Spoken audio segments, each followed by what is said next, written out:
It is 6:30, and I'm calling the Elgin City Council meeting on June 17th, 2025 to order. We'll begin with our roll call with Councilmember St. Pierre. St. Pierre here. Rodriguez here. Krim here. Frazier here. McShann here. Kosnowski here. Gibson here. Swain here. Love here. All members are present. And we'll have our invocation by Mayor Pro Tem Frazier. Let us pray. Thank you for this glorious day and the many blessings you grant us each and every day, and for allowing us to gather together here. Please bless, protect, and watch over our city. Be present with us here, dear Lord, and help us make sound decisions for our citizens within this great city, in the present and looking toward the future. Please forgive us of our many sins and get us all home safely this evening. Please continue to guide and direct us to your glory. It's in your name we pray. Amen. Amen. Stand for the Pledge of Allegiance. I pledge allegiance to the flag of the United States of America and to the republic for which it stands, one nation, under God, indivisible, with liberty and justice for all. Texas flag. Honor the Texas flag. I pledge allegiance to thee, Texas, one state, under God, one and indivisible.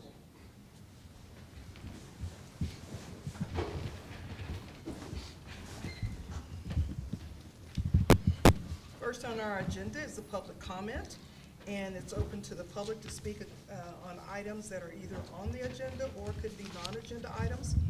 The speaker will be limited to 3 minutes, and no formal action will be taken on any of the items mentioned. And we have first off Aaron Deek.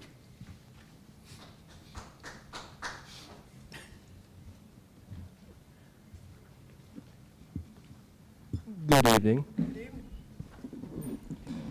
Thank you for hearing me, City Council and citizens. Earlier today, I came across an advertisement for the BIPOC Book Club. For those of you who do not know, BIPOC refers to Black, Indigenous, and people of color. To be clear, goodness in all cultures ought to be celebrated. However, the term BIPOC is an exclusionary, racist, and dehumanizing phrase. It effectively serves one goal: to group all people, with the exception of one, white Caucasians. The very term person of color attempts to delegitimize and dehumanize those among us who are less melanated, as if white, pink, peach, freckled, and speckled are not also colors on the human skin color spectrum. Under the guise of being an inclusionary term, BIPOC is exactly the opposite of that. I think it's safe to assume that this book club was not intended to be exclusive to BIPOCs. Rather, the focus of the book club is to highlight the experiences of BIPOC individuals through the writing of BIPOC authors, which is totally understandable. I myself am a huge fan of BIPOC authors such as Thomas Sowell and even the venerable Malcolm X. I want to also be clear that there is no restriction on affinity groups under state or federal law. There is, however, a prohibition on a double standard. Caucasians are a global and a local minority group here in Elgin, and one that has contributed immensely to this town, this state, and this country. We have many great authors and literary works to their credit, and a great part of American and Caucasian tradition is celebrating the experiences of all people who come before us. So it was quite distressing when I called the Elgin Public Library earlier to ask about the inclusion of my book club, the Caucasian Book Club. My request was denied. I appealed, citing this BIPOC book club down the street, and I was told, unfortunately, we're just doing that because we're celebrating BIPOC individuals and their experiences. I asked if there was any reason we couldn't do the same for non-BIPOCs, and I was told we're just full on book clubs at this time. This seems rather exclusionary. To be clear, from what I understood from the library, other than the acknowledgement on the city and library website, the cost of the IT individual who posted the acknowledgement of the club, the book club does not take any other city resources. It's hosted in a private business with what seems to be a private individual or a volunteer. Likewise, my book club has a host of venue and members, and we simply want to have the same recognition on the city website in the same way that the BIPOC book club was able to. It only seems fair that if we allow a book club focused on Elgin's majority racial group, we have a legal right to create one that celebrates the Caucasian minority, which is shrinking every day in size. Will the city please indicate to me and the rest of the citizens the process by which we are able to get an acknowledgement for this book club on the city calendar? Thank you. All right, we're going to our announcements. Number one, Elgin Farmers Market, every Thursday from 4 to 7 at the Veterans Memorial Park. She's coming. I was gonna beat you to it, okay. Sorry. No, that's okay. Good evening, Mayor. I'm sorry I didn't have the agenda right in front of me. Good evening. I'm Stacy Osborne. Happy to be here this evening. The mayor already told you about the Elgin Farmers Market every Thursday from 4 to 7 at Veterans Memorial Park. Enjoy that. Dino Olympics is coming up also at Elgin Memorial Park on Friday, June 20th. It's a family field night. It'll be a lot of fun. Everyone is welcome. That's from 6 to 8 again on this Friday at Elgin Memorial Park. We will have Drawing with Mr. Pitts on Wednesday, June 25th from 10:30 to 12 p.m. at the Elgin Public Library. And the 56th Annual Western Days events, which are hosted by the Chamber of Commerce, will be from June 26th to June 28th in downtown Elgin. And the plant and seed swap at the library is on June 28th. That's from 11 a.m. to 2 p.m. at the Elgin Public Library. Thank you. Thank you. Next we have is our staff report. Proposed CIP, Michael. Madam Mayor, members of the council, as Mr. Gonzalez is coming up, if I might make some couple of comments. Just to put this in perspective, every year the community does a CIP, Capital Improvements Program, and Michael was kind enough to coordinate the effort to put together this program. I do want to note that because of our efforts to ascertain certain aspects of our financial condition, there was not any funding for capital improvements projects for next year, either from the general fund or from the utility fund, either from COs or any other bond fund. So I don't know if there was any plans in anybody's mind to have a capital project next year, but the only ones that we'll be able to do are ones that are funded by grant. We're going to have to skip a year, and we'll talk a little bit more about that at your next meeting on July the 1st. Remember, we're going to talk about kind of an update of the city's financial condition. And then on July 15th, we will hand you the city's budget, proposed budget from the city manager for your consideration for next year. The week after that, we'll have a discussion of budgets and CIPs individually or in small groups with you, just to make sure everything's clear that in the materials that you are presented. And then we'll subsequently have budget discussions in this forum in August, as many as you need to have. Evening, Council, Mayor, Mr. City Manager. Coming up in July, my son will be 2 years old. And so over the Father's Day weekend, we were looking at pictures and photos, and not surprised at all, but just remembering kind of how tired we were those first few days of his life. And other folks have told me that as the years pass, there's a chemical change that happens in your brain that allow you to forget the challenges of having kids, but kind of remember all the joys. And I understand that. I think that's important for me because all that I endured those first couple of days being in the hospital, you know, carrying the luggage up from the car and that little couch on the side of the room there. That the second day that I was there, a nurse showed me how to make it longer, and that was a big help too. But I say that so we can talk about the CIP program. And when we go to cut a ribbon on one of these large projects, the joys are all there. And when we go and walk through a new park project or enjoy the facilities that we have at our utilities department, the joy is there. But I'd like us to think back and remember on how each of these projects got started. All the ones that are listed completed in your program here at one time started out with no funding at all. And so bringing us to that first question of what is a capital project or why do we go through this exercise, and it's to start that process of getting plans on paper. This was developed by the staff with some input from the city council, but by and large it's projects that are identified by the community, by staff, by common concerns that were worked on and compressed into a document that's here before you tonight. It's just about 99 pages of various projects through all parts of town. All wards are represented.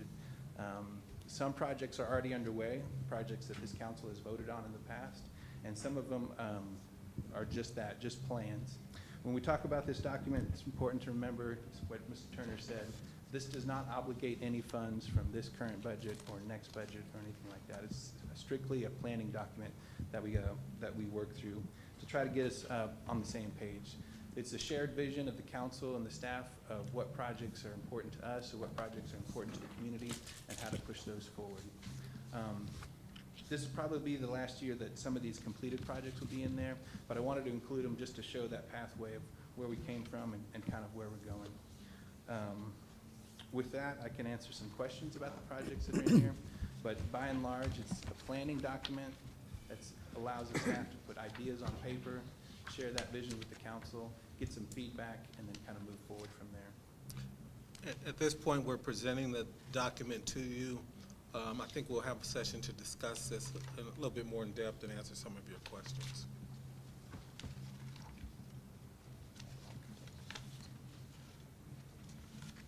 Any other questions at the moment that you might have for Michael? When we develop this, as Mr. Turner said, we bring it back to the council. Right now, it's just a draft. It's just for your consideration. And we'll be bringing it back if you guys want to develop some questions after tonight. All right, thank you. Thank you, Mike. Appreciate that. All right, next on our agenda is the city manager's report. Madam Mayor, members of the council, we have the Library Advisory Quarterly Report for your consideration. That's it. Okay. Any questions on the library report? All right, moving on to our consent agenda. There are 2 items on there. The city council regular meetings from June 3rd and the resolution of the city amending an engineering services contract for the community development block grant mitigation program funded through the Texas General Land Office. Anything on that, Michael? Nothing? Please. Any questions? Do I hear a motion? So moved. Okay, there was 2 voices. I'll second. Okay, who was the first? Okay. Rodriguez made the motion and Sue Brazier second. And we'll begin with Councilmember Rodriguez.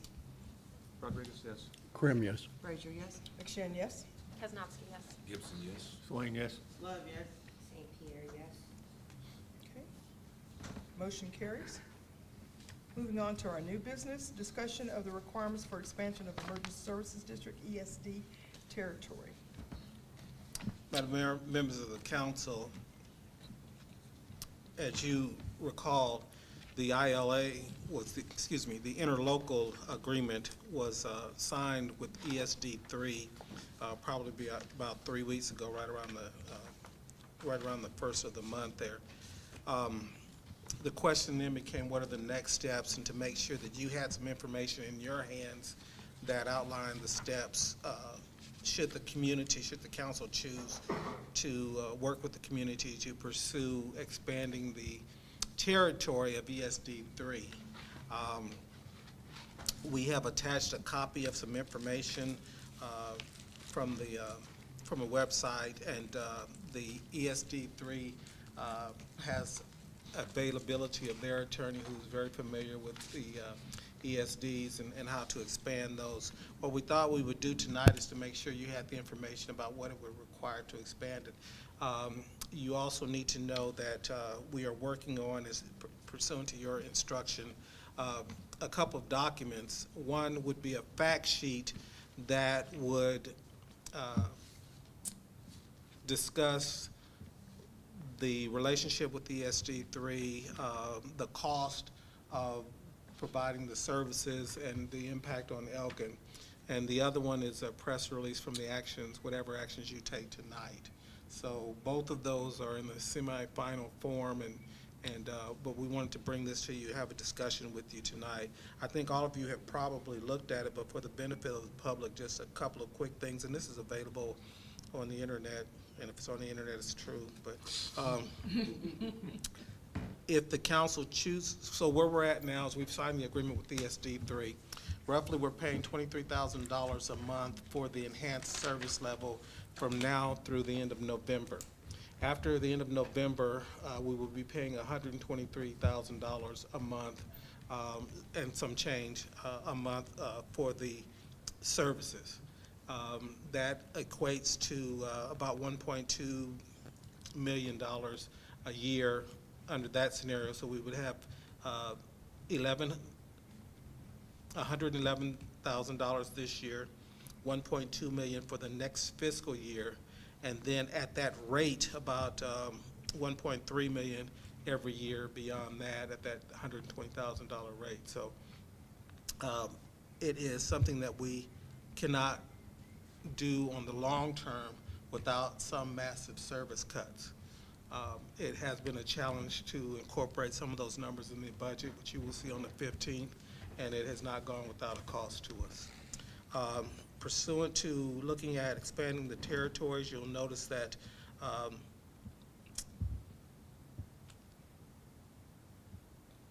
let me say that the council and the staff are prohibited from formally promoting or asking people to take a position or to take a vote on this or any other election type of issue that is relative to the city.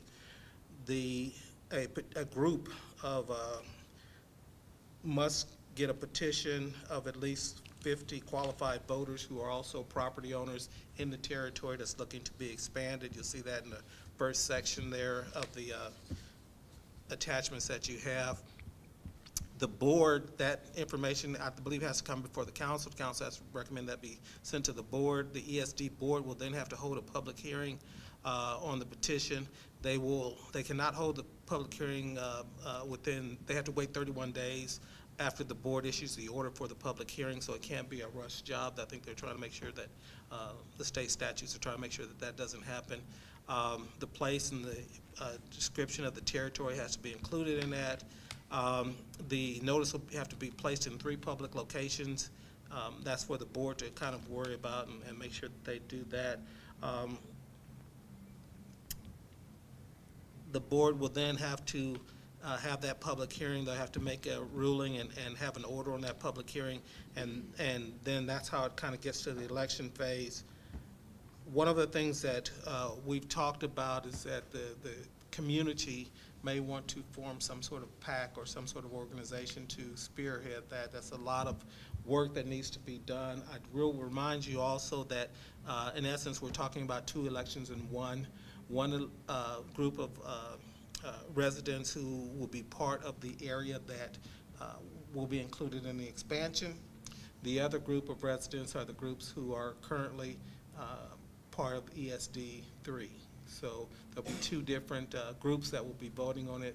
The ESD 3 residents will be voting on to accept Elgin and whatever other communities there, and of course the residents of Elgin will be voting to join that. Both of those items must pass before it becomes effective. I think that's the major components of it. You do have, I will remind you, as you all know, for the benefit of the public, Keith Simpson is here. Also, he's a member of the ESD Board of Commissioners and has been instrumental in helping us work through a number of these processes.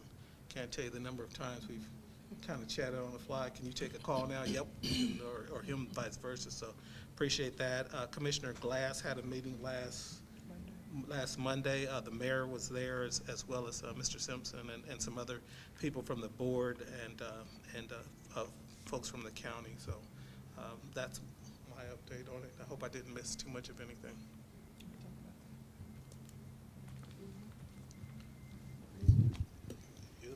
Okay, so you heard him say about we wanted community members to join a committee, so that essentially is a PAC, a political advisory council thing. So I've talked to some members that worked on the bond for the school board because they already know what's going on and how it works. And so Forrest Dennis has agreed to be the chair for me because I can't do that. I can't get involved.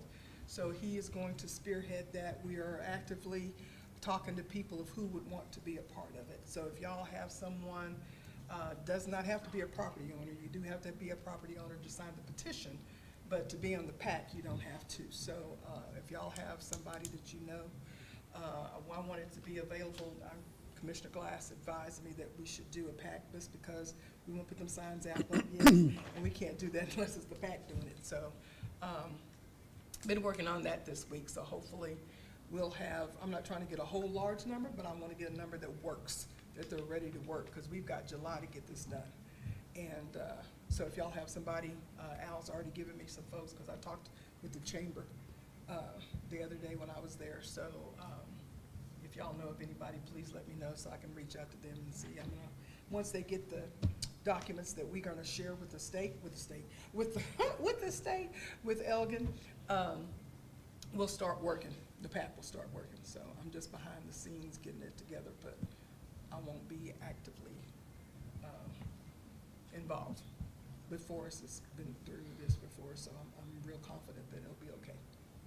So When do you want the names? as soon as you know, the sooner the better. I want to get this out because they'll be through hopefully by tomorrow. We have a meeting with the ESD3 again tomorrow. And so by Friday, I'd like to have at least all the names so we can send the information to them and plan a strategy on how we're going to get out to the public and get the correct information, the truth, the whole truth, and nothing but the truth. So people won't be confused when they go to vote because it will be a little bit convoluted. So we need to make for sure that they know what's going on and how to get it done. So that's my update on that. Any questions or suggestions? Yes, no? Okay. Moving right along, then, we will go into executive session pursuant to Chapter 551 of the Texas Government Code to discuss any matter as specifically listed on the agenda permitted by Chapter 551 of the Texas Government Code. Section 551-074 Texas Government Code to discuss interim city manager assignments and duties. Number 2, the City Council will meet in executive session pursuant to Government Code 551. Discuss the following: deliberation about real property and or potential sales, acquisitions, exchanges, leases, depositions, incentives, or values of real property. And the third one, the City Council will convene to deliberate confirming the decisions of City Economic Development Corporation to terminate the Economic Development Director and appoint an interim Economic Development Director position. It is 6:52, and we're going into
session. Do we have any formal actions to take? Motion. I couldn't think of what the word was. Mayor, let's see, which one is that? Section number 3. I make a motion that City Council confirms the EDC Board's decision with the Economic Director and the Interim Director position. Do I have a second? I'll second. Okay, it's been moved by. Does that motion, I was writing. I'm confused. does that motion need to include her name? Oh, it didn't on here. Okay. Do we need to put her name? You can, you don't, if you're confirming their decision, they make the name, they say that Her the name name is in it. is Kaylee Fry, but Okay. just. Okay. All right, so it's been moved by Councilmember Swain and seconded by Mayor Pro Tem Brazier. And we'll begin with Councilmember Swain. Swain, yes. St. Pierre abstain. Rodriguez, yes. Krim, yes. Frazier, yes. Shan, yes? Kaznowski, yes. Gibson, yes. It's approved with one abstention. Any other announcements or comments? I do want to back up and tell y'all that on the ESD that we were talking about, they have to have it by August 18th 18th, in right. order to get it on the November ballot. So that's why there's a push to get all this done in July, to make for sure we're timely. And then those petitioner names have to be verified that they are property owners, so there's a little bit of work involved in that, so that's why the push. Okay. Anything else? It is 8:07, and we are adjourned.